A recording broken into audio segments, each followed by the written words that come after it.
Good afternoon and welcome to the Paramount City Council Chambers at Paramount City Hall. This is a special notice that pursuant to Executive Order N-29-20 executed by the Governor of California on March 17, 2020, and as a response to mitigating the spread of coronavirus known as COVID-19, the meeting of the City Council scheduled for today, Tuesday, May 18, 2021 at 5 p.m. will allow members of the public to participate and address the City Council during the open session of the meeting via live stream and or teleconference only. And I will now turn it over to Mayor Brenda Olmos for the call to order. Mayor Olmos. All right.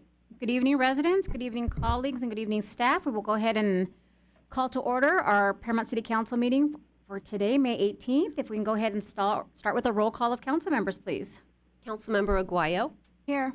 Councilmember Guillen. Here. Councilmember Lemons. Here. Vice Mayor Cuellar Stallings. Here. Mayor Olmos. I'm here. Do we have any City Council public comment updates? Yes, we do, Madam Mayor. From the May 4th meeting, we did have one that is requiring a follow-up, and that was from the commenter's name was Jenny, did not give a last name, and she questioned the city's programmatic efforts for the special needs population, including how we accommodate special needs participants in such programs as our summer day camp.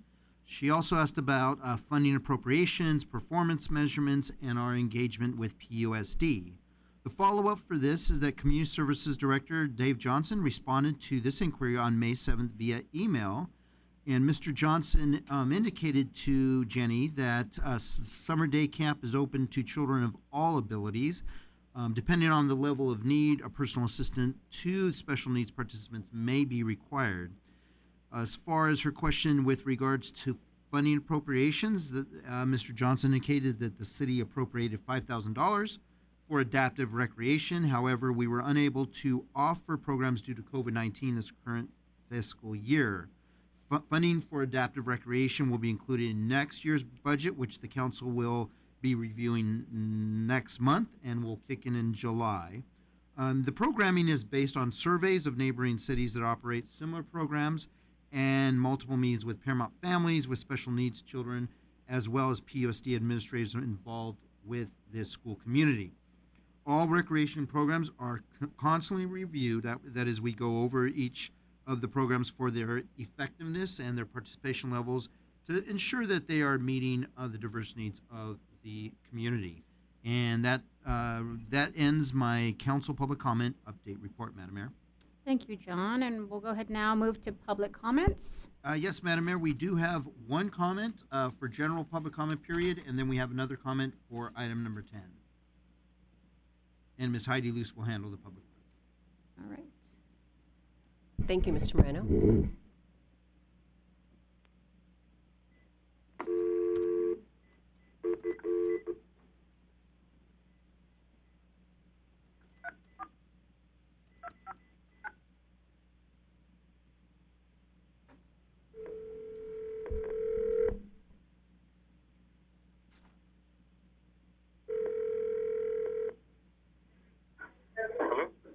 Good evening. This is the City of Paramount calling for Alejandro Yanes.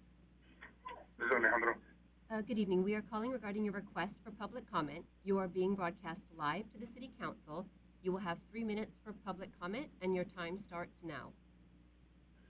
Yes, good afternoon. Famous 3 minutes, huh? So we get 3 minutes, but the City of Paramount gets an hour for their Parks and Recreation to try to use as much information they can to get out to the public to slander our handball efforts. My name is Alejandro Yanes. I'm a handball advocate. I'm the person that the City of Paramount uses as the handball advocate. I've been advocating for handball because we don't have any other recreational sports in the City of Paramount.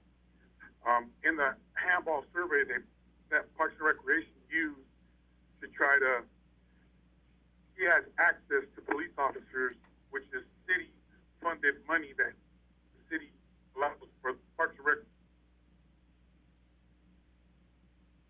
officers who are actually on city payroll, so the police work for the city, right? So they're going to say whatever the Park and Recreation or the city chooses to hear, right? And slander our handball efforts. We do not want to play handball at Roosevelt Park. We've said it before. We're going to continue handball courts to be in a public park. My question that you never put out on the agendas, you never answer our questions. You're not being transparent and letting the rest of the city find out what we're after. So my question to you, council, and I don't mean this towards specifically to Lori Gillen, because she's been the one advocate that's helping us, but to you, the new mayor, the old mayor, our former mayor, never answered the question. When was the last time you ever met with a handball person? Because the meeting that the Parks and Recreation director had with 4 community members, none of those 4 community members were a handball person or a handball participant. And why is that? Could you put these questions that you intentionally leave out on the agenda so people don't read them and don't know what's going on? And that's how you keep control. I understand that that's how you work. But I'm going to continue doing what I'm doing because what you guys did was wrong. It was wrong at every point. It was racially wrong and you discriminated against us. And I'm going to continue with my efforts.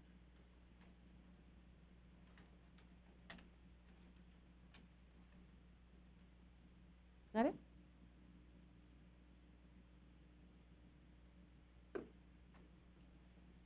Hang up. Okay. All right. With that said, we'll move on to consent calendar. Can I get a motion? So moved. We have a motion by Claire Stallings and a second by Lemons. Can I get a roll call, please? Councilmember Aguayo, Yes. Councilmember Guillen, Yes. Councilmember Lemons, Yes. Vice Mayor Quer Stallings, Yes. Mayor Olmos. Yes. All right, let's move on to new business. We have approval of the agreement for Community Development Block Grant and Home Improvement Partnership Program, Administration Services in preparation of the 5-year consolidation plan and assessment of fair housing. Yes, Madam Mayor and Council, these next 3 items are actually related. They have to do with our Community Development Block Grant funds. The federal agency that administers the funds, that is HUD, they do require us to go out to bid for services for a few of our CDBG funded services. This requirement states that we need to do this once every 5 years, and that's what we're doing tonight. So with that, I'll turn it over to our Finance Director, Ms. Karina Lamb, who will handle the item. Karina? Thank you, John. Madam Mayor and members of the council, the item before you is approval for agreement for CDBG home administration and residential commercial rehab professional services. The city uses federal CDBG and home funds to provide key services such as graffiti removal, code enforcement, home improvement, and commercial rehab programs. While we are very happy with the current provider, HUD requires us to go out to bid every 5 years. A notice was published on Press Telegram on April 17. Staff contacted 8 consulting firms and received 1 bid from MDG.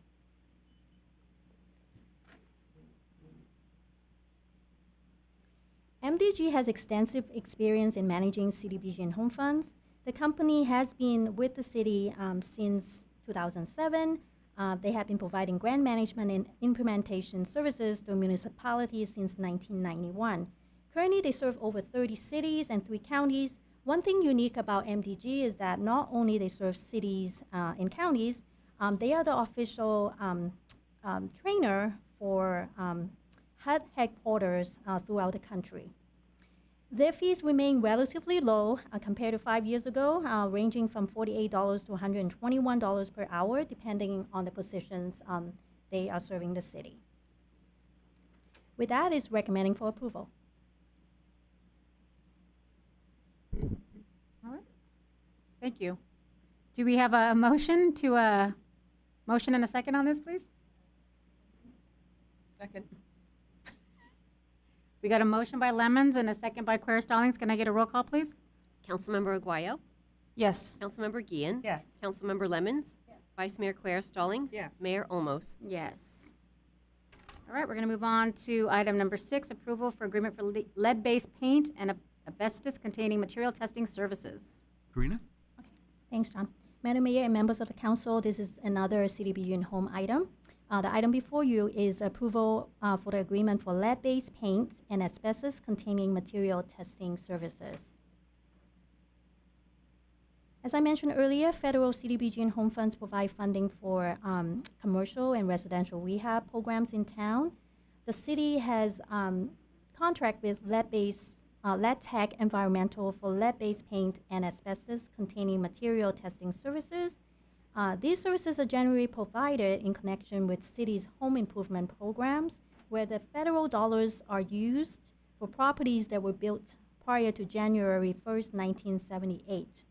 Due to the age of the city's housing stock, the vast majority of our home improvement programs require full lead-based paint testing and limited asbestos-containing material testing. Once again, we are very happy with the current provider. However, HUD requires us to go out to bid every 5 years. A notice was published on Press Telegram on April 17. Staff contacted 11 firms and obtained one proposal from the current provider, Lead Tech Environmental. Lead Tech Environmental has been the current provider for over 15 years with the city. The company was established in 1994. They provide environmental consulting services. Currently, over 70% of their client base is from public clients, and they serve over 30 municipalities. For lead-based paint screening, the rates are proposed at $340 per screening plus $15 per sample.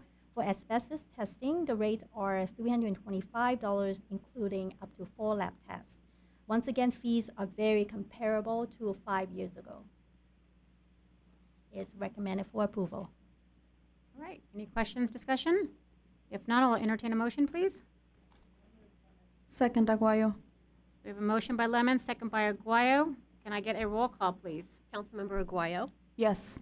Councilmember Guillen, Yes. Councilmember Lemons, Yes. Vice Mayor Quer Stallings, Yes. Mayor Olmos. Yes. All right, moving on to item 8, which is our oral report for comprehensive user fee study. Do we have Actually- items 7? Oh, number 7, let's go back. Approval for agreements for as-needed architectural services. Yes, this is the last of 3 that Ms. Lam will handle. Number 3.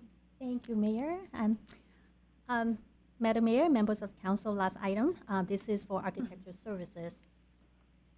Same as previous 2 items, HUD requires us to go out to bid every 5 years since we utilize federal CDBG and home funds for cities' rehab programs.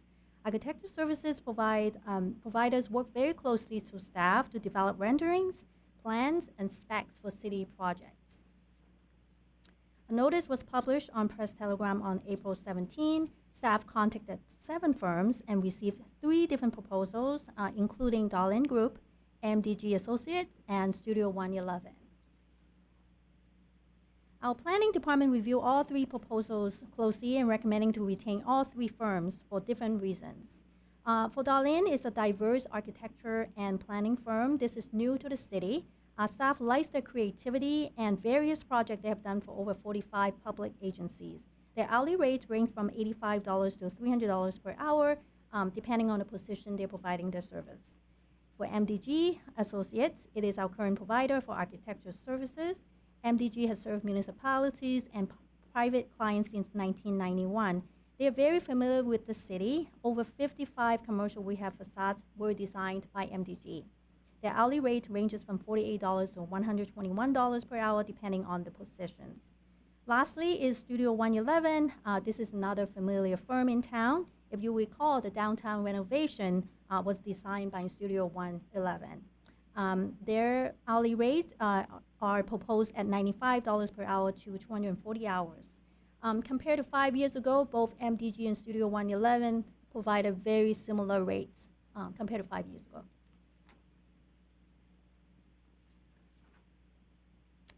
Planning department is recommending to retain all 3 firms that have submitted the statement of qualifications. This will allow staff to seek expertise in different firms for different projects. This will offer us flexibilities and allow us to match projects with different firms. And we are recommending for approval. Thank you, Karina. Do we have any questions or discussions from council? Move the item. I have a motion by Lemons, Second by Quer. and I have a second by Quer Stallings. Can I get a roll call, please? Councilmember Aguayo, Yes. Councilmember Guillen, Yes. Councilmember Lemons, Yes. Vice Mayor Quer Stallings, Yes. Mayor Olmos. Yes. Now we move on to number 8, oral report of the comprehensive user fee study. Yes, thank you, Madam Mayor and Council. For a number of months now, we've been working with a consultant to perform a very, very comprehensive analysis of the fees that we charge the public for all of our services. Including the study was a wide range, everything from building permit fees to park facility use fees. So there's a several wide range of fees that we charge, but this study looked at everything. The primary goal of a user fee study is to determine the reasonable full cost for providing services to the public. It basically answers the questions, are we charging too much or too little for a service? So the first draft of this study is complete. We want to go over with you a summary of the findings in this study. So with us via Zoom is our guest presenter. Her name is Priti Patel from Wildan Financial. And again, she'll be joining us via Zoom. So we're going to be bringing her up. Or is she on the line already? She is. Already on the line. Hi, Ms. Patel. Go ahead. Hello, good afternoon. Would you like me to start the presentation? Yes, please. Okay. Good afternoon, Madam Mayor and council members. My name is Priti Patel, and I'm with the Wildan Financial Services. And Karina, are you doing the slides? Okay, thank you. Chris Fisher is the project director. Tony Thrasher is the senior project manager, and I'm the senior financial analyst for this project. We're going to be discussing what are user fees. User fees fund programs and services that provide private benefits to individual requesting them with limited or no benefit to the community as a whole. State law requires that individuals' use of the service must be voluntary and fees must reasonably relate to the services provided. The primary goal of a user fee is to determine the reasonable full cost of providing services. Each fee or service cost is calculated on an individual basis. We first developed the fully burdened hourly rates for personnel. We took the salary and benefit cost and divided it by the billable hours. Then we layered on a direct and indirect overhead as applicable to the positions, department, and services provided. The direct overhead includes the department overhead, such as supplies, utilities, things like that. And the indirect overhead is from the cost allocation plan that was done previously, and that includes the central services departments, such as city council, finance, HR, their costs that are allocated to the operating departments of the city. You are allowed to charge up to 100% full cost recovery, and the city may decide to set fees lower than full cost. So a few of the objectives of the user fee study was to develop a rational basis for setting fees, understand the total cost of providing services, identify subsidy amounts if applicable, and that's more for parks and rec fees, identify appropriate fee adjustments that enhance fairness and equity, maintain consistency with local policy and objectives and compliance with the state law, and also provide a updatable, comprehensive list of fees. So we did use an Excel model that the city can use every year to update what the full cost is for providing these. So some of the departments and divisions that were included in this study were community services and rec, customer service, building, planning, public works, and public safety.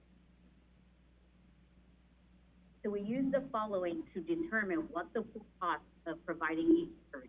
We used department budget, salary and benefit information, staffing structures, the central service indirect cost allocation plan, productive billable hours, and in this study we used 1650 hours as the billable hours, direct and indirect work hours, time estimates to complete the task, and interviews with the city and feedback and policy.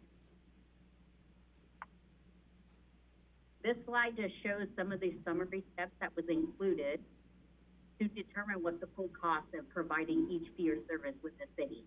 So we did the department interviews, time estimates, labor costs, cost allocation plan, and then layered on the direct services, indirect parts, department overhead, citywide overhead to determine where to spend the fees.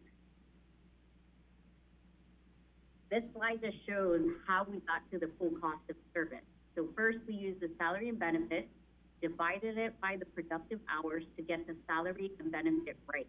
Then we layered on the direct and indirect overhead percent to get the fully burdened hourly rate for the positions of the. Then we asked the city staff to provide time data of how much time it takes each personnel involved in each fee of service to determine what the full cost of the service is. This slide just shows what the typical fee composition is, and the bulk of it is the direct cost. So that's the how much time estimate it took each city or each employee to provide that fee and service, which included the central service overhead and the department overhead costs.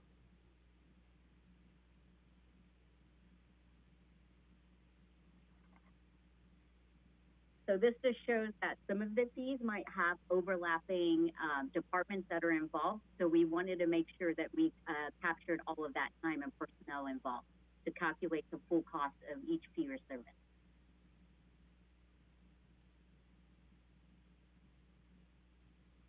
And some policy considerations where it's usually individuals or groups that who receive private benefit from service should pay 100% of the cost.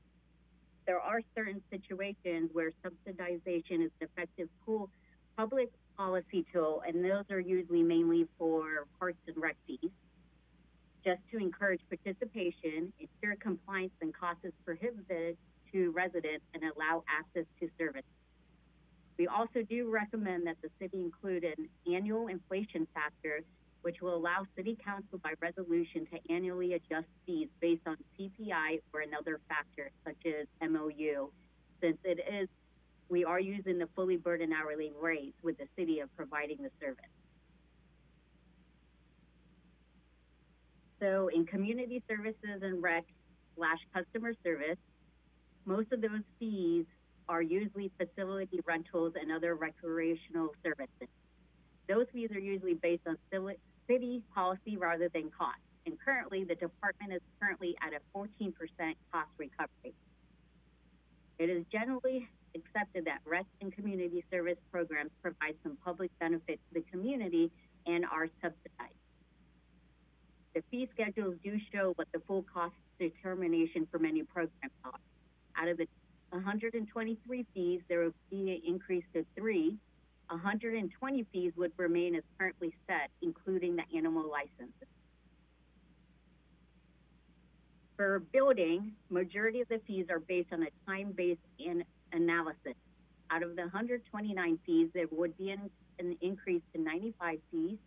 8 fees would remain as currently set. 11 fees would decrease. 15 new fees would be added. Also included with the building fees is the building permit fee program. The city uses valuation to determine the cost of permits. Currently, the cost recovery is at 18%, and staff is suggesting a fee increase of 20%, which would bring the cost recovery to 22%.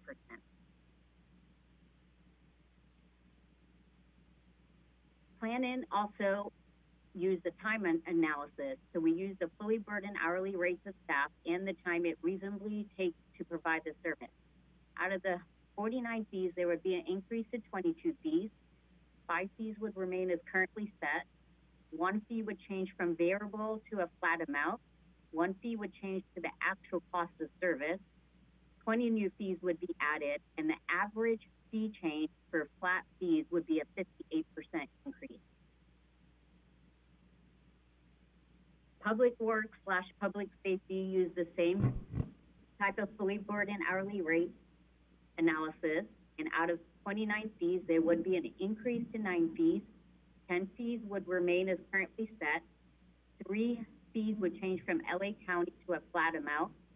7 new fees would be added, and the average fee increase would be 25% for a flat fee service. And is there any questions? Amanda, before we go to questions for the So Karina was going to wrap up a closing statement on this. Go ahead, Karina. Okay. Thank you, John. Thank you, Preeti. Appreciate all the work you have done behind the scene. Madam Mayor and members of the council, staff from all departments has been working with the consultants for many months now. Tonight, we're just trying to provide you an overview of the findings in a broad overview. Staff kind of knew, we all kind of knew that we're charging low fees compared to other agencies in the region. The purpose of the study is to determine that we're not charging more than the cost of providing the service.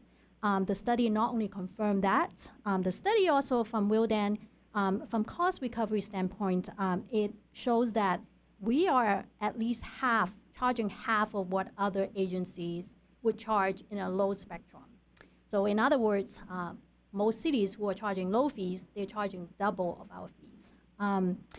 So more details will be coming your way in coming weeks. For increases, it looks like we have a lot of increases. There are a lot for developers and businesses. Some do impact residents. But for increases, we want you to know that there will be a noticing requirement, public hearing, meeting in the future, and that we are not recommending any increase until January 2022. For decreases, we do notice there are a few fees that perhaps there's room to decrease them. Some of them is confirmed by building and planning departments that we didn't really charge those fees at all. It could be for residential over 10,000 square feet. We don't have those homes in town. But in good faith, we do want to adjust them down. And so in June, we're going to bring you a resolution to bring down those fees that is being identified by the study. And again, increases, we will do noticing and public hearing, and increase will happen in January. For decreases, we want it happen in June. With that, we'll provide you with more details, and we can look at it in the coming meetings. And that's it. Thank you, Karina. Well, you answered all my questions with your summary. So, is there any more questions from colleagues? Madam Mayor? Yes. When would we get a fee schedule, proposed fee schedule? So you will get that in the next couple of weeks. I'll be sending that out to the council so you can review. It'll have highlighted some of the new fees, some of the ones that we're recommending increases. And then it will go then before the full council at a public meeting within the next few months, with the intention of the new fees and the increased fees be adopted for implementation by January 1st. So, in answer to your first question, though, you'll get that in the next couple of weeks. We're just tying up a few loose ends on the fee schedule before we present that. But we wanted to give you tonight just an overview on it. So when you do get the report in your mail, you will see, it'll kind of reconnect. And we'll provide you a copy of the presentation so you can kind of flip through the presentation that you heard tonight along with the full report. Okay, thank you. You're welcome. All right, thank you. We'll move on to our next oral report. John, long-term financing option, basics of municipal bonds. Yes, Madam Mayor. This is another one of our educational items, and I mentioned to you in the past that I like to bring educational items to you with the intent on just kind of showing you a little bit about what we do, what a city does, how we function, what tools we use. This one tonight is going to be about municipal bonds. With new membership on the City Council, I like to give the City Council a kind of complete overview on how municipal bonds work and how they can be used to refinance long-term debt. One of the potential uses of municipal bonds that we are currently looking into is a refinancing of our unfunded pension debt. We've been researching this use fairly recently, and our early analysis is telling us that the city should use this tool to refinance this particular debt. However, for tonight, we will not go in really deep into that particular discussion. We'll touch upon it, and then we'll bring back to the City Council in June a more in-depth discussion and possible approval for issuing bonds to refinance the city's long-term pension debt. So our guest speaker tonight is Ms. Suzanne Harrell from the firm Harrell & Company, and Suzanne has several years of experience with bonds. She's been with us for several bond issues over the past number of years. So with that, I'll turn it over to Ms. Harrell. Hi, Suzanne.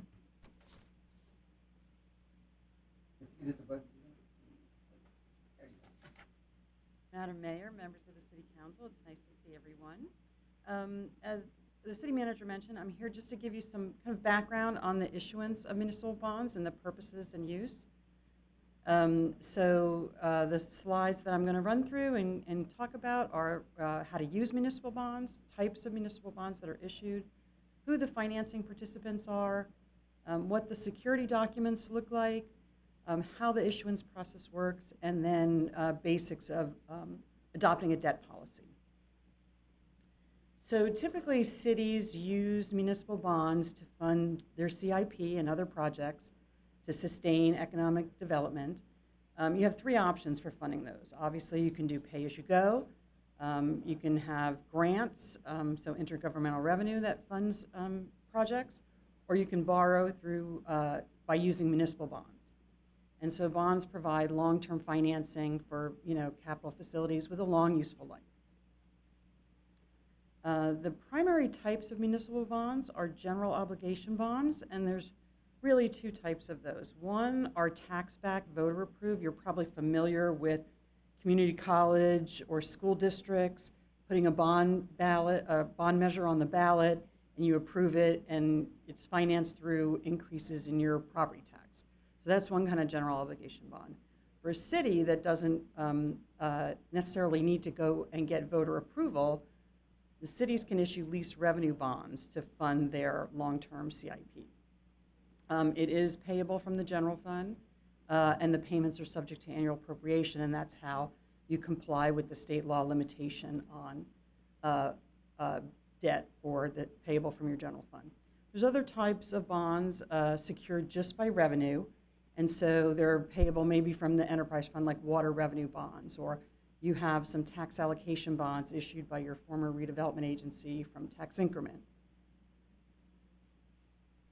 The participants involved in the financing, so these are your third-party consultants.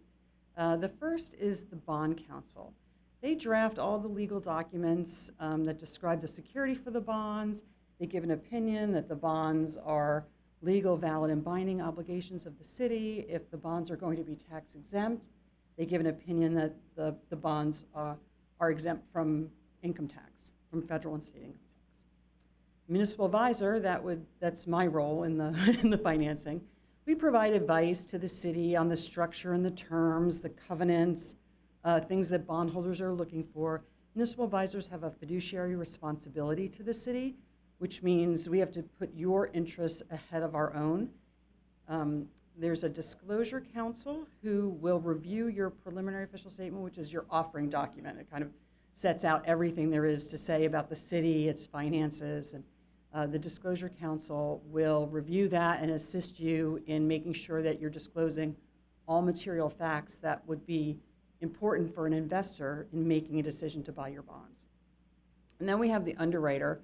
The underwriter purchases the bonds from the city and then sells them to the investor. So the underwriter's client is actually the investor. So that's why they don't have the fiduciary duty to the city. The municipal advisor kind of acts as the go-between and makes sure that you're getting a fair and appropriate price from the underwriter for your bonds. So there's 4 basic security documents. I mentioned the bond counsel prepares the indenture. This is basically your contract with the bondholders. It tells them what the terms and conditions for repayment of the bonds are. It tells them what happens in the event of default. For some reason, the city isn't able to pay. How do they get paid? What remedies do they have? And it also lets them know that the bonds are subject to early repayment if the city wants to refinance the bonds before they mature, or the city has surplus funds and wants to pay the bonds off before they mature. It gives them the conditions under the conditions that can occur under. The official statement, as I mentioned, that's kind of your offering document. That describes the revenues for repayment. We'll give all the information about the security for the bonds, like for example, for the tax allocation bonds, it was all about the property tax base. For a general, lease revenue bond, it would be it would be information about your general fund, your financial statements, and your budget. It describes credit factors, again, that are important for the investors making the decision to invest in your bonds. and it also describes the risk. And that risks aren't necessarily a bad thing. It's just they're just risks, like earthquake risk. Everybody in California has earthquake risk, so we have to talk about that. And it's those sorts of risks: cybersecurity, climate change, things like that. The bond purchase agreement is a purchase and sale agreement between the city and the underwriter. So the underwriter is going to buy the bonds from you, sell them to his investors. So that's the terms of that, where you lock in the interest rates. That happens in the bond purchase agreement. And then you have a continuing disclosure agreement. So the Securities and Exchange Commission wants to make sure that the people that buy your bonds have access to ongoing financial information on a regular basis. And so they promulgated several laws that require you to post this annual financial information on a central repository that is run by the Municipal Securities Rulemaking Board. And so the continuing disclosure agreement is your agreement, your covenant with the bondholders that you will provide that information. In terms of issuing the bonds, couple first steps are to engage those finance professionals that I mentioned in the earlier slide, and then you'll they'll prepare those security documents, and then you'll be presented with those security documents to approve them in form, because they'll still have some blanks in them because we don't know the interest rate yet or the final principal amount. But you will be asked to set parameters, like not to exceed $10 million of principal amount, or not to exceed an interest rate of 4%. And then after that, the staff meets with the credit rating agencies, so like Standard & Poor. So Standard & Poor will assess the city's credit and assign a rating. And once that happens, then the underwriter can take that official statement, your offering document, and market your bonds to their investors. And then that takes a period of time, and then once that happens, you can lock in the rates by signing that bond purchase agreement. We fill in the interest rates and the final principal amounts and the terms of the bonds.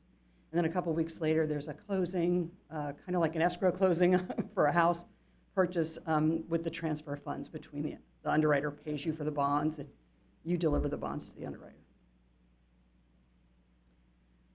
The state began in 2017 requiring every public agency who issues bonds to have a debt policy.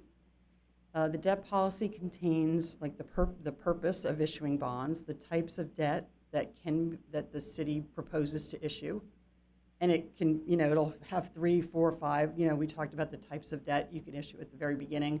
It'll include general obligation bonds, it'll include tax allocation bonds, water revenue bonds.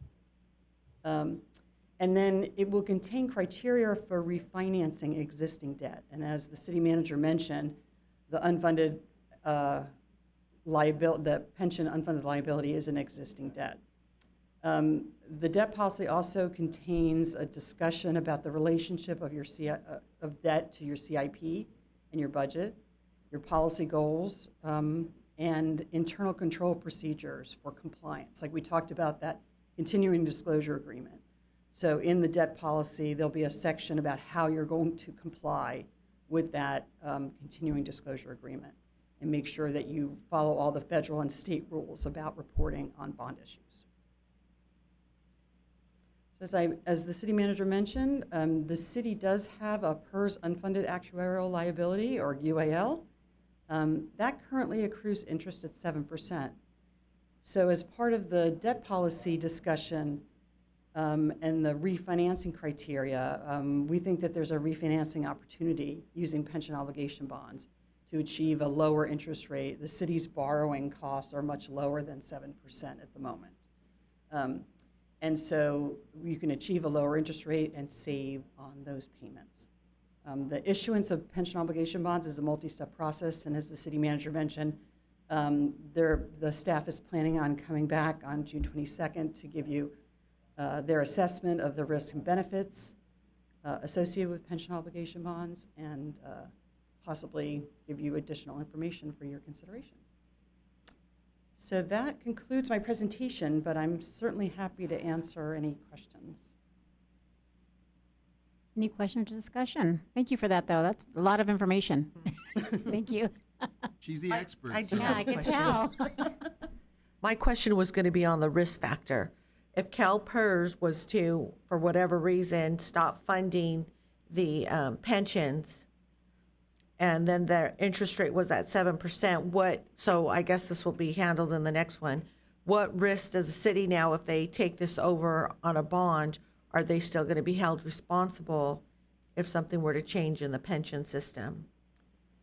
So I want to make sure I understand your question. You're saying if PERS no longer provides? Some type of legislation goes through, something happens where they're saying, you know what, I know there's like this whole legislation or like people who are advocating to get rid of certain pensions. And I've seen like in some cities, I think San Diego might have been one at one point, where they didn't honor their pensions. Do you know what I'm talking about? I do. I think, I want to say it might have been San Jose. They were talking about making adjustments to their pension, but San Jose actually sponsors their own pension plan. They're not a member of PERS. And so I think they had a little bit more leeway. This may be a discussion for the next meeting because. Sounds like it is because of the risk factor. Because if we took it over on a bond, then no matter what, the city will be stuck holding the bag. Well, you would definitely have to pay for the bond. Yeah. Okay, thank you. Mhm.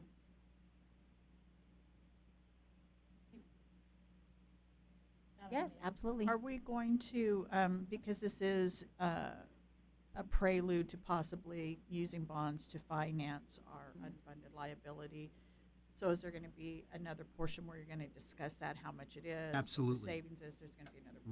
Right. There will be another full presentation on that. Tonight I just wanted you to be able to ask the expert about bonds, how that can be used, and Okay. feel comfortable with that. Thank you.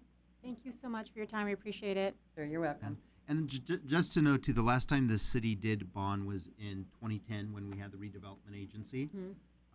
And we used the proceeds from the bond to do the downtown and to also do the Clearwater Crossing building. But of course, that's when we had redevelopment agency money coming in. And we still do get that money, but we're just like a pass-through. We have to then pay off the bond. So each year we get an allocation and we just pass it on. So that's all we do that with that first. And obviously Suzanne helped us during that time too in 2010. So. Thank you, Suzanne. Thank you for your time this evening. Thank you. All right. So now we'll move on to the next part of the agenda, which is our environmental sustainability new business. And we have an oral report regarding our draft of our 2021 Climate Action Plan. Yes, thank you very much, Madam Mayor. It's exciting. This is our first climate action plan. It's in draft form, and you have your copy here. It's a very tiny little report. There you go. The CAP serves technically as a roadmap of how the city will meet the state of California's goal of a 40% reduction in greenhouse gas emissions by 2030. We're able to do this through a partnership with the Institute for Local Government under their newly established BOOST program. The BOOST program that we're involved with, they provide technical support to selected project participants. Paramount was selected as one of only a few cities statewide to participate in this program, so we're an elite company there. This was really through our involvement with the Beacon Awards program, to which we've won the Beacon Award for the last 3 years in a row for our environmental sustainability efforts. So a grant was provided us for our first climate action plan, and we're also grateful for the Gateway Cities COG for their development of the Gateway Cities Climate Action Plan, because their framework actually provided a strong foundation for the development of our first climate action plan. So joining us tonight via Zoom is Jeff Caton. He's a project manager with the consulting firm of Environmental Science and Associates. Oh, there he is. Hi, Jeff. Yeah. Hi. We're all ready for you. All right, that's great. Thanks for the introduction, and good evening, Madam Mayor and council members. I was the consulting team's project manager on this project, and one of the reasons that they brought ESA in, which is my firm, is that we developed that Gateway Cities Regional Climate Action Planning Framework. And so let's go right into the next slide. On the objectives, the Climate Action Plan has three primary objectives. The first is to reduce the community's greenhouse gas emissions in alignment with the state's reduction targets that the city manager was just referring to. The second is to enhance community resilience by addressing vulnerabilities and risks that are expected to occur as a result of climate change. And then the third is, through the implementation of this plan, provide co-benefits to the community in terms of public health, the environment, and the local economy. Next slide, please.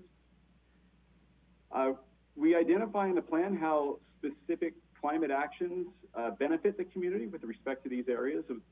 There's a focus on improving air quality and public health, promoting sustainable economics, improving social equity and community resilience, and also providing cost savings.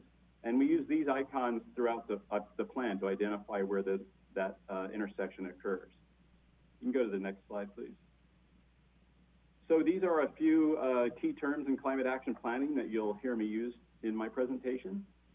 Resilience, as defined by the State of California's Adaptation Planning Guide, is the capacity of any entity, whether that's an individual or a community or an organization, to prepare for disruptions, to recover from shocks and stresses, and to adapt and grow from a disruptive experience. Climate adaptation is comprised of actions that address the projected impacts on all aspects of community function that may result from climate change, and this can include a broad range of impacts related to extreme heat and sea level rise, although that's not applicable to Paramount, wildfire and the smoke from those wildfires, drought and severe storms, and other types of flooding, inland flooding. And then greenhouse gases, or GHGs for short, are gases in the Earth's atmosphere that trap heat, and reducing those emissions will lessen future impacts and reduce the need to adapt. Next slide, please. California has many laws and regulations that are making it necessary to reduce greenhouse gas emissions and plan for climate change. The city's climate action plan is aligned with that statewide goal as outlined in Senate Bill 32 to reduce greenhouse gas emissions by about half by the year 2030 from current levels. And the state has also set a goal to reduce emissions 80% below 1990 levels by 2050. And regarding climate adaptation, another law requires all cities and counties to address climate change in their general plans and in their local hazard mitigation plans. And so this climate action plan is taking a major step towards fulfilling all of these requirements. Next slide, please. There's many state and regional agencies, including Gateway Cities COG, that have spent time studying the expected effects of climate change in the Paramount region. And from these studies, along with a large body of scientific research, we know that global temperatures have risen over the past 100 years or so, and scientists expect this trend to accelerate in the coming decades. And as we continue to emit greenhouse gases, temperatures will rise, more days with extreme heat will occur, and the state and the region is expected to have more or longer and more frequent droughts. Air quality is expected to worsen both from regional wildfires and from higher levels of ground level ozone, which form smog and can formulate on high heat days in particular. And extreme precipitation events could mean flooding along the Los Angeles River in the western edge of the city. Next slide, please. Actually, yes, there you go. So you can see a little more detail here regarding those impacts, and also noting that the city is already facing a high level of pollution, and climate change will have the biggest impacts on those with the least capacity to adapt, whether that's from a lack of resources or underlying health conditions or other demographic factors that make certain populations more vulnerable. And this concept of climate equity is an important aspect of the plan, and it applies to both the costs and the benefits of taking action to reduce emissions and to increase community resilience to climate change. And it's a theme carried throughout the plan. For example, the plan identifies for each individual measure where there are community benefits to public health and air quality and social equity, using those community benefit themes I introduced earlier. Next slide, please. So this table and pie chart summarize the results of the baseline greenhouse gas inventory for the community, broken down by sector. And in greenhouse gas inventory, sectors are categories of emissions that represent the activity that causes them. And so, for example, you can see that the largest contributor to community emissions is the on-road transportation sector. These are emissions from cars and trucks that travel local roads and highways, and they make up a little bit more than 40% of the city's or the community's emissions. Energy emissions are those from the use of natural gas and electricity in buildings and by local industry and by outdoor lighting for electricity, in the case of electricity. Solid waste emissions result from waste sent to landfill where it decomposes into methane, which is a powerful greenhouse gas. Off-road equipment represents emissions from operations of construction and landscaping equipment. And then there are other sectors that are relatively minor contributors, although water is worth pointing out, and wastewater emissions from the energy used to treat wastewater and some of the processes that are used to treat wastewater.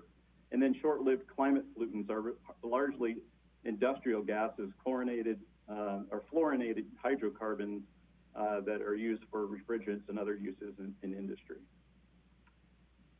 Next slide, please. So using the inventory data, we then developed a forecast of future emissions out to the year 2050 based on the city's expected growth in population and jobs. And this is called a business as usual forecast that shows how the city's emissions would increase if there were no action by the state or by the city to reduce them. Next slide, please. So the Climate Action Plan is focused on achieving a target for 2030 that's aligned with that SB 32 law, with an eye towards a longer-term goal of reducing emissions 80% by 2050. And you can see the challenge that the city faces in aligning with these targets when we compare those targets against the city's business as usual forecast.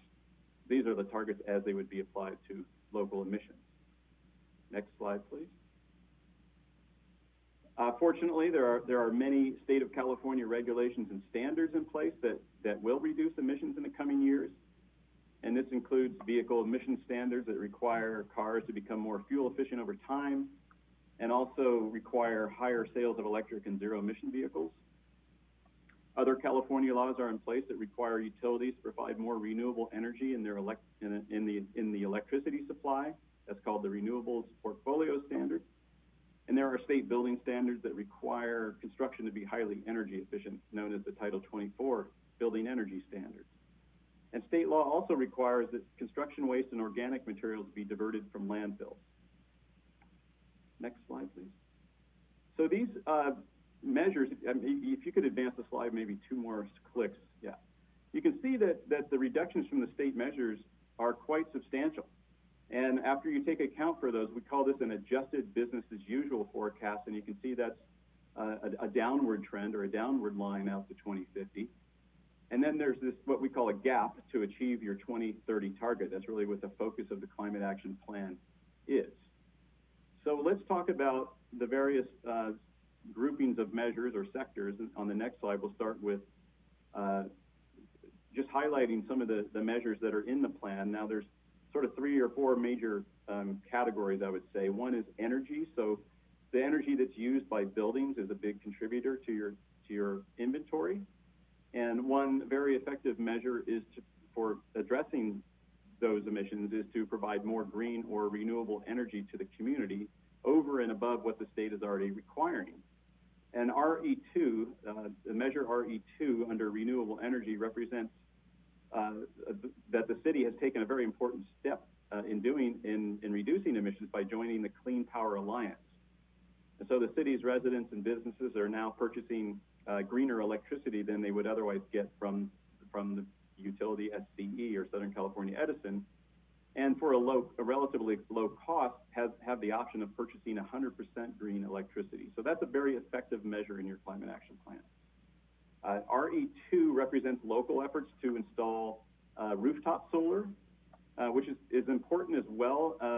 And for one reason, that energy could potentially be stored in batteries at some point, and the city's homes and businesses could be more resilient to power grid failures or utility shutoffs, which are becoming a bigger concern with climate change and fires and storms.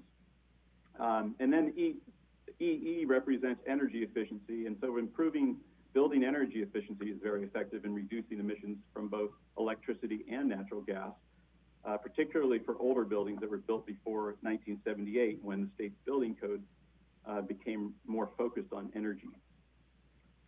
It's worth noting on RE3 that we're seeing building electrification become more important as a strategy in many cities, and that's really focused on reducing natural gas emissions. And that's going to become more important in the long term as the state works towards carbon neutrality.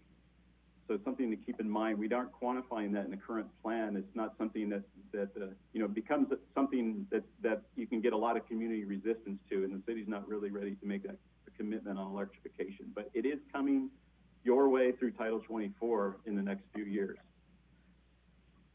So the next slide covers transportation and land use measures that are in the plan. There's really two main approaches to reducing transportation emissions, and one is transitioning to vehicles that run on electricity or hydrogen rather than gasoline and diesel.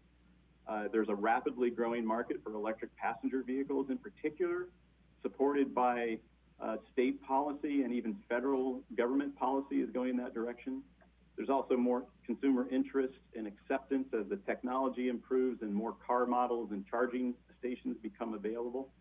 And so we've estimated what this transition will mean for Paramount, and we've included such actions under that, like developing a citywide zero emissions vehicle action plan, looking at ways to provide more EV charging stations in new developments, finding ways to convert the municipal fleet to more electric. So those are some of the key actions you'll see in the plan under those strategies. And then the other major approach to reducing transportation emissions is to create alternatives to driving personal vehicles to result in fewer car trips and fewer miles traveled. And many of these types of strategies can, of course, be challenging and take more time because they involve land use changes.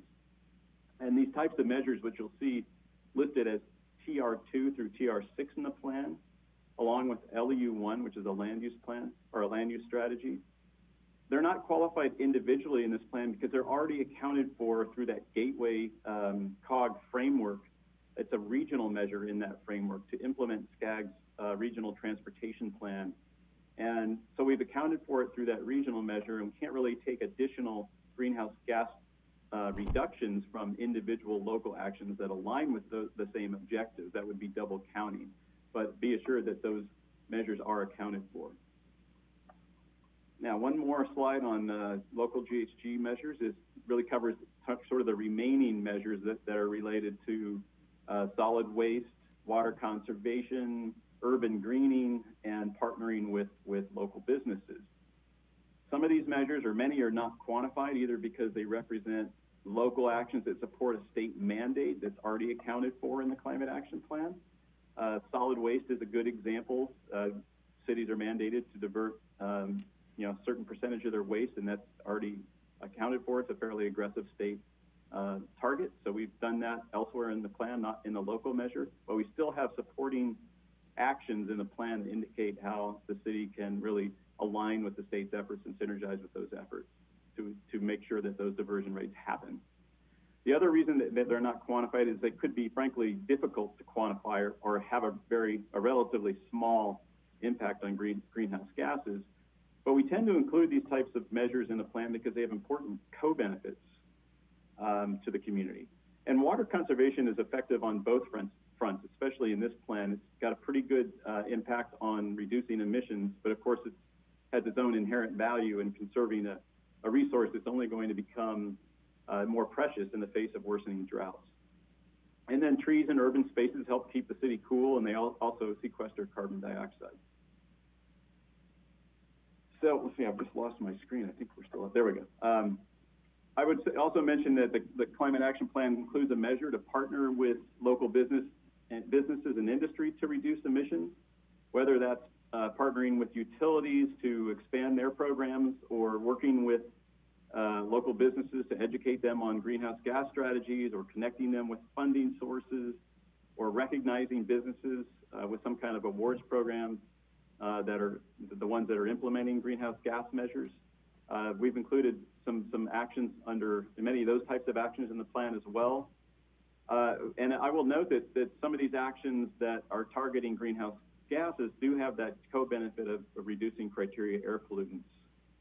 So that's something else to look for in the plan. And I want to go to the next slide, which is indicates, so after we've accounted for the totality of those local measures, you can see this the curve drop down a little bit closer to that target. So in the end, or as in the draft plan, we have 116,000 metric tons approximately from state and regional measures. Those are reductions from the business as usual forecast, and an additional 45,000 metric tons from local measures. It doesn't quite get you to your 2030 target, but it gets you close. And we think there is a lot of opportunity to expand those measures or make the performance objectives a little more ambitious, and so that you could cover that 20,000 metric tons by taking a closer, sharpening your pencil on some of these measures, and by closing that gap, the city could create a CEQA qualified climate action plan. And if we go to the next slide, I can describe what that is. We call it a CEQA qualified CAP because it can be used to streamline CEQA review of future development projects if those projects can demonstrate consistency with the climate action plan measures and performance standards. Now, this is a climate action plan that has demonstrated how you can reach that 2030 target. And that's one of the essential requirements. The other requirements we are covering here, or for the most part, the planning horizon and growth assumptions are consistent with the general plan, although we do understand that the general plans are going to be updated in the relatively near future. We've included measures to achieve the reduction target supported by substantial evidence. I should say we've included measures to get almost to the reduction target. They are supported by substantial evidence. And then the city would have to track progress towards achieving that target to maintain this sort of status as a CEQA qualified CAP, and then make adjustments if they're needed. The climate action plan itself would have to undergo environmental review. And so I think that concludes my presentation. Yes, it does, and I know there was a lot of material there, and I'm happy to take questions. It was just a small book. It was a small book. Yeah. Madam Mayor, if I may interject, thank you, Jeff. What I wanted to bring up is the fact that we did some limited outreach during last year, actually, during COVID. We did actually quite a few interviews. The Institute for Local Government assisted us with individual interviews with residents of the community, commissioners, and the like. But what we are planning now is we're going to have 2 more workshops coming up at the end of May, beginning of June. One of them will be in Spanish so that we can present this to the community and then bring this back to you for formal adoption in July. So that basically concludes. And this question is either for Jeff or Adriana. I know you said that for Senate Bill 379, we have to have it in the general plan, but I didn't hear the date for that or the time frame. I know SB 32 has to be done by 2030 to reduce 40%, but when does this have to be done for the general plan? Jeff? I don't have that. I think it's 2022, but I'd have to look that up. Okay. And confirm that. 2022, okay. All right, any more questions or from colleagues? Discussion? No. Thank you, Jeff, so much for your time. We appreciate it. Sure, enjoyed it. Thanks. Have a good evening. Okay, you too. All right, move on to the final agenda items for the council meeting. Do we have any comments? We'll start with comments from our council members. I'll start with Councilmember Aguayo to my left. Lots of information tonight. So I was at the Friday night market, and it was a really, really nice event. People were really happy to be out, and I talked to the vendors that were there, a lot of them, and they were just so happy with the opportunity to be out and really showcase some of the stuff. I really like that there was a lot of, in fact, I think most of the vendors that were there were Paramount residents. And so they were they were really, really happy. And I spoke to Rick towards the end of the night, and I don't know if he made that comment to you, David, that it seemed that the vendors that they had there with their produce, that they were telling him that they did better that night than during the day. I don't know who made that comment. And I thought, well, yeah, they had these beautiful, huge strawberries and cherries. I mean, how could you not buy? How could you not buy a box? So it was really nice just to feel, how grateful people were to, again, the light at the end of the tunnel. Thank you, for that. Looking forward to the next one. That's all I have. And I just a whole lot. said a lot of information. And I just want to say thank you to staff for actually getting our Paramount residents in there. You guys made that happen. We had asked for you guys to look at our Paramount entrepreneurs, and you guys made it happen for us. So we appreciate you guys for doing that. All right, Councilmember Lemons. Hip hip hooray, David. So I have a question, really. In reading our memo on the gift card vaccination program, Yes. That we have, I know it's really new, but the numbers were kind of low, Yes. I thought. So one thing to consider and one point of direction is, should it maybe be a bigger gift card? $10 isn't really that exciting. We can go to 20 if I that's think the that council's I think we should raise it. I don't think it wouldn't get me out of bed. to go get a shot, So, a needle poked in your arm. yeah, I just think that it should be a better incentive. And then the second thing is, I thought maybe reaching out specifically is Cuarenta the school board president, or the just on the school board? I don't know. She's the know? current president. Yes. Be the president. So then it would work perfectly to maybe reach out to her. I know she had questions about our vaccination program before and wanted more information and more involvement. So maybe you could reach out and ask if we could task her to come up with a promotional idea for the school district to get that, because the students are as far as I know, they all are meeting by Zoom, but I know they have ways of posting information to the portholes and the teachers delivering information or whatever. And so you could maybe engage her and say, you wanted to be more involved in vaccinations. We have a program going. Maybe you could assist us. You got it. Thank you. That's all I have. That's all you have? All right. I'll move over to my right, Vice Mayor Claire Stallings. You want Lori go first? I'll go. You want me to go first? I'll go. I had a question for John. John, Yes. I was a resident from Paramount asked if the condos were also available for that remodeling housing fund. Oh, the home improvement program? Yeah, the home improvement The one, rehabilitation program? Currently not. It's a No. single family. And as I mentioned to the council, we are looking at expanding it to mobile home parks. But condominiums are not.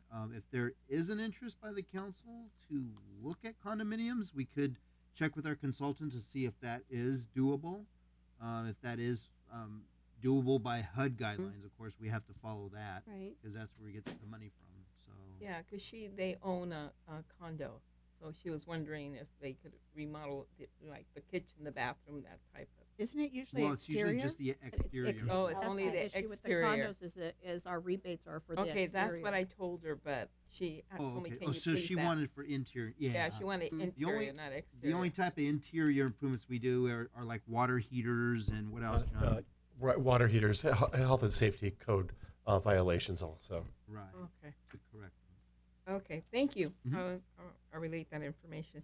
I also have my son-in-law's friend. He works as a contractor, and I guess I think last night at in the block of 8500 Madison Street, Maggie, his truck was broken into, and he said he lost between $5,000 to $8,000 of tools. And is it possible to get more patrol in that area, Lieutenant? And greatly appreciate that. Absolutely, we will make sure to include That's his livelihood, and he said there's been a lot of break-ins in that area. So, Vice Mayor, I will definitely contact you to get further information so that way I can let the patrol units know. okay, thank you. Thank you. And anyway, the Friday night, my daughter attended. I wasn't able to attend, and she said that it was really nice. That there was a lot of Paramount vendors, and her and my granddaughters were very pleased. And they came home with a beautiful ice cream. And I said, "Well, where's your grandma's?" They said, "Oh no, we didn't think about you." But anyway, they had a nice time, and they came home with, like Councilmember Aguayo said, with some beautiful strawberries and beautiful cherries. So I got to nibble on those. But anyway, everyone have a great evening, and don't forget to come to our event that we're having for Remembrance on May 20th, which is this Thursday night at 8:50. Hopefully, we'll see quite a few of you there. If not, tune in, and is it going to be on YouTube? Yep.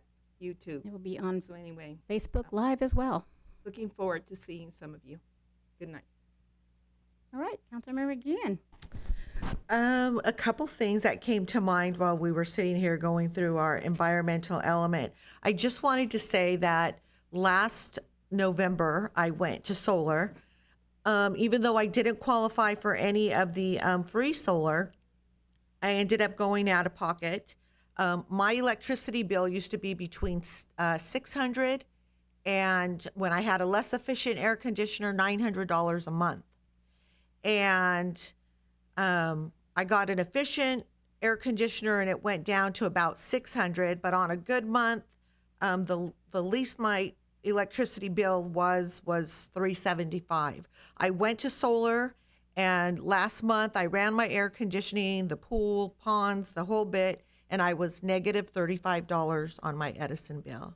So if you have the opportunity to qualify for solar, I highly recommend getting it. And then if you pay out of pocket, there are a lot of tax breaks and incentives to going solar. So I highly recommend it. And then on that same note, I think it would be a great idea if somehow we could identify like the elderly. And when I say elderly, seniors, I don't mean like 65 or 62. I mean like over 75. Hope I'm not offending any 75-year-olds, but that are homebound, that can't get to cooling centers in the heat. And we all know, we're going to probably have a hot summer come August, September. If we could identify those that are homebound and see about getting either providing some type of portable air conditioner or doing something for our homebound seniors, or if something like I said, my solar is awesome, but a lot of times you have the elderly who sit at home and they're so adamant about not putting on their air conditioner because their electricity bill is going to go up. If somehow we could subsidize that Edison bill from like a normal month to a high heat month, maybe subsidize some of their electricity bill. I know I walk into my mom's house sometimes and it's like a hot oven, and she has air conditioning, but she refuses to put it on because of her Edison bill. So, I mean, if we could subsidize our elderly, that would be wonderful, because sometimes they stroke out during these times because they just won't, cool down. And then I think you mentioned May 20th, our COVID memorial. So that's all I have. Thank you. So I think three of us are going to mention the COVID memorial now. But again, I think just for the residents, just please join us May 20th at 8:15 at Veterans Memorial Park. Again, if you can't join us that evening, we will be on Facebook Live, and it will be on YouTube. So again, this is a special invite from the council, so please join us on that evening. Couple other things is just, residents, please remember the vaccine testing is still available in our city. It's on our social media websites. It's on our social media. It's on our websites. It's like all over. There's information all over. So please, vaccine and testing is still available. And I just want to wish staff, colleagues, residents a safe Memorial holiday that's coming up on the 31st. And that's all I have. John, we'll turn it to you. Yes, Madam Mayor. I apologize. We did have that one public comment card for the last item. So right. we could still get that person on the line. It's Miss Julia Emerson from the gas company. Oh, yes. If she's still maybe out there, we'll try and give her a call. and then we'll come back to I comments. apologize. That's okay. Dave.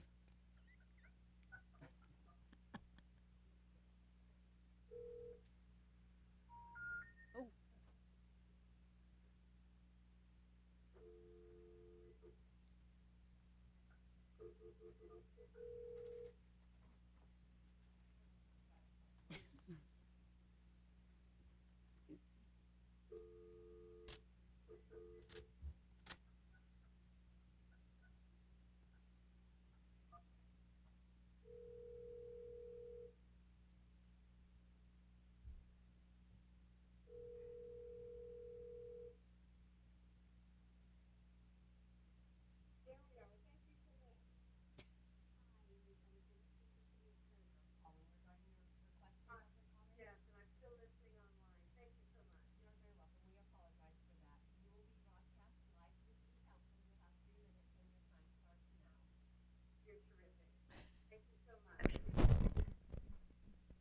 Okay.